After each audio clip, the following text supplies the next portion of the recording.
Hi, ഞാൻ ഈ video കണ്ടപ്പോഴത്തേക്ക് ഇപ്പം നമുക്കിത് പറയേണ്ട കാര്യമൊന്നുമില്ല. ബിക്കോസ് ഒരാളുടെ പേഴ്സണൽ ലൈഫാണ്. അത് അവർ ഇഷ്ടമുള്ളതുപോലെ ജീവിക്കാനുള്ള അധികാരം അവർക്കുണ്ട്. അത് അവർ ജീവിക്കാം.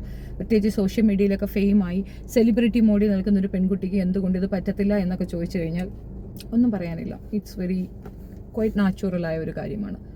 പക്ഷേ ഞാൻ ഇന്ന് ഈ വിഷയം പറയുന്നതിൻ്റെ റീസൺ അതിനകത്തുനിന്ന കമൻസാണ്. ഓഹ്, എന്താ അല്ലേ കമൻസ്! നെഗറ്റീവ് കമൻസ് അല്ല കേട്ടോ, പോസിറ്റീവ് കമൻസിനെയാണ് ഞാൻ പറയുന്നത്. തീർച്ചയായിട്ടും മോളെ, നീ പൊളിക്ക്, നീ തകർക്ക്, നീ അങ്ങ് മറിച്ച് തള്ളു എന്നൊക്കെ പറയുന്നുണ്ട്. നമ്മളുടെ സാമൂഹിക വ്യവസ്ഥയിൽ ഒരിക്കലും അംഗീകരിക്കാൻ പറ്റാത്ത ഒരു വൃത്തികേടാണ് ഈ പെൺകുട്ടി കാണിക്കുന്നത്. ഒരിക്കലും അംഗീകരിക്കാൻ പറ്റത്തില്ല. ഇപ്പം നമ്മുടെ നാട്ടും പുറത്തുള്ള ഒരു പെൺകുട്ടി ഇതുപോലൊരു തോന്നിവാസം കാണിച്ചുകൊണ്ട് നടന്നാൽ എന്തിൻ്റെ അടിസ്ഥാനത്തിലായാലും അതിനെ ആളുകൾ ക്രിറ്റിസിസം ചെയ്യും. 100%.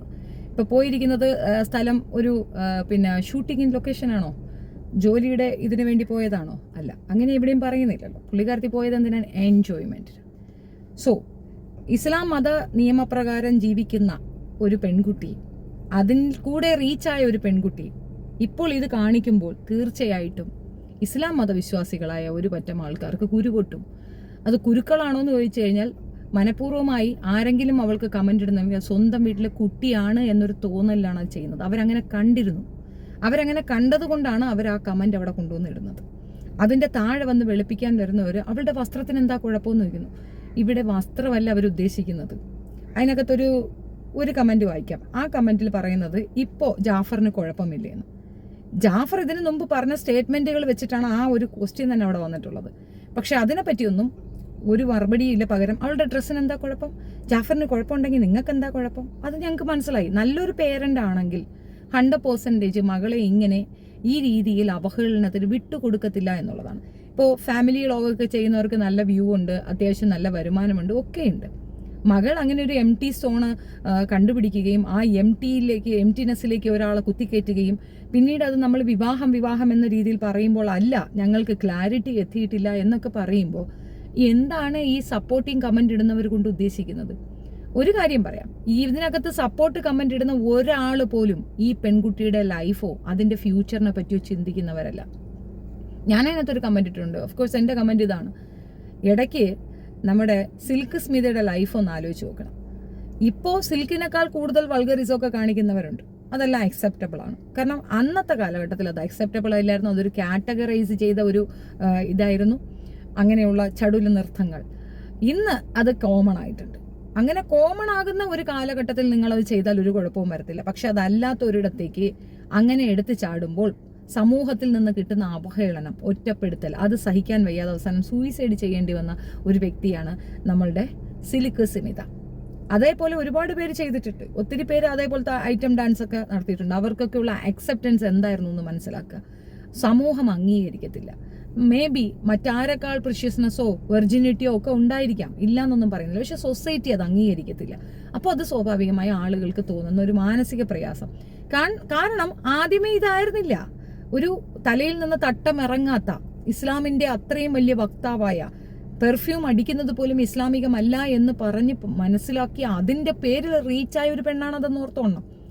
ആദ്യ കാലഘട്ടങ്ങളിൽ ഈ പെൺകുട്ടി എന്തൊക്കെയോ ചെയ്യുന്നതിനൊക്കെ എതിരായിട്ട് പറഞ്ഞത് അസ്ലാം ആളിയായിരുന്നു. ആ കുട്ടി അതിൽ നിന്ന് മാറി സ്കിപ്പായി പോയപ്പോൾ ഇപ്പോൾ അതിൻ്റെ തലയെ കൊണ്ടുവയ്ക്കുന്നില്ല.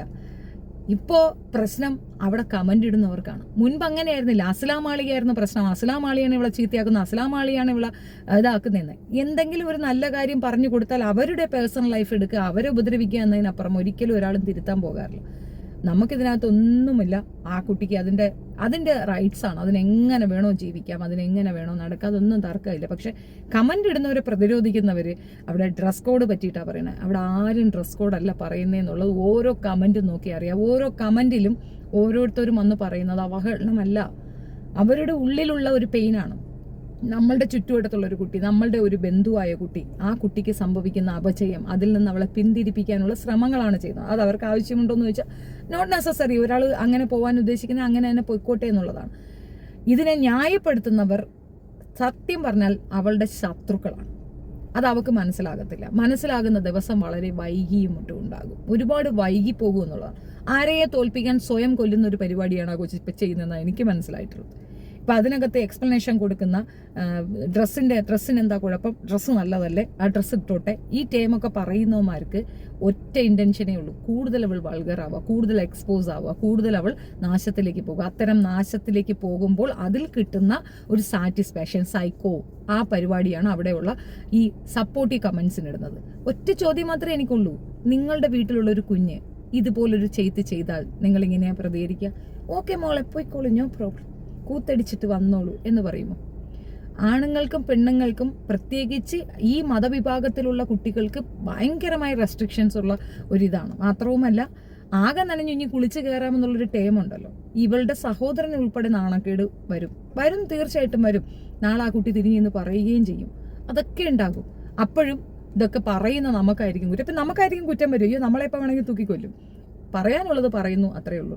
അമേരിക്കയിലോ ലണ്ടനിലോ എവിടെ വേണോ, തായ്ലൻഡിലോ തായ്വാനിലോ എവിടെ വേണോ ചുറ്റി തിരിയാൻ പോയിക്കോളൂ. പക്ഷെ കമന്റ് ഇടുന്നവരെ അഡ്രസ്സ് ചെയ്യാനായിട്ട് കൂലിപ്പട്ടാളത്തെ ഏർപ്പാട് ചെയ്തത് സമാധാനപൂർവ്വമായിട്ടിരിക്കുന്ന നിങ്ങൾക്ക് ആ കമന്റ് ഇടുന്ന ഒരാൾ പോലും നിന്റെ ഒപ്പമുള്ളവരല്ല എന്നുള്ള തിരിച്ചറിവുണ്ടാവണം.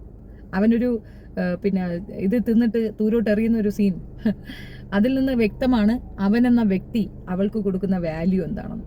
ഇത് കാണിച്ചു കൊടുത്താലും അവൾ വിശ്വസിക്കാൻ പോകുന്നില്ല. ബിക്കോസ് അത്രയ്ക്കേ ഉള്ളൂ ബോധ നിലവാരം എന്നുള്ളതാണ്. നമ്മൾ ചതിക്കപ്പെടുന്നതാണ് എന്ന് മനസ്സിലായില്ലെങ്കിലും ആ സ്പേസിൽ നിന്ന് ഒഴിവാകാനുള്ള ശ്രമം നടത്തണം.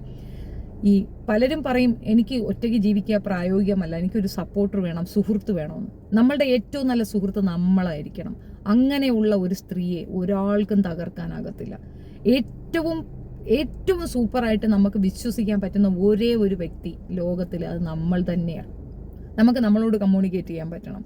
സർവൈവൽ ടാസ്ക്കാണ്, സർവൈവൽ സ്കിൽസ് ഉണ്ടാകണം. അത് മാത്രവുമല്ല, നല്ല ഒരു മെഡിറ്റേഷൻ അല്ലെങ്കിൽ ഏതെങ്കിലും ഒരു കൗണ്ടർ അത്യാവശ്യം പറ്റുന്ന ഒരു കാര്യം, ഈസി ആയിട്ട് സോൾവ് ചെയ്യാൻ പറ്റുന്ന ഒരു കാര്യത്തിനെ വളരെ വൈകൃതമാക്കി ഏതോ ഒരു പോങ്ങൻ്റെ പുറകെ പോയി സ്വന്തം ലൈഫ് നശിപ്പിക്കപ്പെടുന്നത് കാണുമ്പോൾ ചിരിക്കണോ കരയണോ എന്നറിയാൻ വയ്യ. കാരണം ഒൻസിനെ വയൽ മകളെ എന്ന് വിളിച്ച ഒരു ഓർമ്മ എനിക്കുണ്ട്. അതുകൊണ്ട് പറഞ്ഞാണ്, ഇനിയിപ്പോൾ ഇതും പറഞ്ഞ് എൻ്റെ ചെറുക്കൻ്റെ തലയിൽ കയറാൻ വരണ്ട. അങ്ങനെ ഒരു എന്താ പറയണേ, മറ്റൊരു മോശപ്പെട്ട പെണ്ണ്, അങ്ങനെ ഒരു കാറ്റഗറി ഒന്നും ഞാൻ പറയുന്നില്ല. ഇത് തെറ്റായ ഒരു നടപടിയാണ് എന്നുള്ളതാണ് വസ്തുത. അത് ആർക്കും മനസ്സിലാവുന്ന കാര്യം. ഇവിടെ കമൻ്റ് ഇട്ട ഭൂരിപക്ഷം ആൾക്കാർക്കും സത്യം പറഞ്ഞാൽ ഇവളെ ഓർത്ത് വിഷമം മാത്രമാണ്. ആ വിഷമത്തിൻ്റെ പേരിലാണ് അതുകൊണ്ടൊന്ന് എഴുതിയിടുന്നത്. ഇപ്പം വരും ഇതിൻ്റെ താഴെ, അയ്യോ വാലിമാക്കറികൾ ഇപ്പം നേരെ ഇങ്ങോട്ട് വരും, വന്നോളൂ, നിങ്ങൾ കമൻ്റ് ഇട്ടോളൂ. നിങ്ങൾ പറയുന്നത് പോലെ അവൾക്ക് തായ്ലൻഡിൽ പോകാനും ഇതുപോലെ കൂത്തടിക്കാനും സ്വാതന്ത്ര്യമുണ്ടെങ്കിൽ അത് കൂത്താണെന്നും ആ കൂത്ത് ഞങ്ങളുടെ കുടുംബത്തിലൊരു പെൺകുട്ടിക്ക് അനുവദിച്ചു കൊടുക്കത്തില്ല എന്നും പറയാനുള്ള തള്ള vibe, you mean aunty vibe, അതെനിക്കുണ്ട്. അതുകൊണ്ട് ഞാനിത് പറയും എന്നുള്ളത് വസ്തുത. നിങ്ങളുടെ അഭിപ്രായം കമൻറ്റ് രേഖപ്പെടുത്തുക. സഭ്യമാണെങ്കിൽ സഭ്യമായ മറുപടി. നമുക്ക് പിന്നെ ഈ സർട്ടിഫിക്കേഷനിലൊന്നും വലിയ താല്പര്യമില്ലാത്തതുകൊണ്ട് മറുപടി ഭയങ്കര ഭീകരമായിരിക്കും. അതും കൂടെ ഓർത്തുകൊള്ളുക. Okay, thank you.